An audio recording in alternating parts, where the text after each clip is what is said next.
The Institute of Supply Management, ISM, Non-Manufacturing Purchasing Managers Index, PMI, also known as the ISM Services PMI, report on business. A composite index is calculated as an indicator of the overall economic condition for the non-manufacturing sector.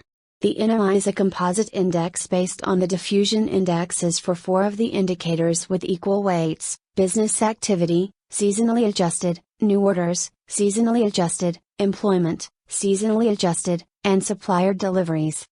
A reading above 50% indicates the non-manufacturing sector economy is generally expanding, below 50% indicates the non-manufacturing sector is generally contracting. The non-manufacturing ISM report on business is based on data compiled from monthly replies to questions asked of more than 370 purchasing and supply executives in over 62 different industries representing 9 divisions from the Standard Industrial Classification, SIC, categories.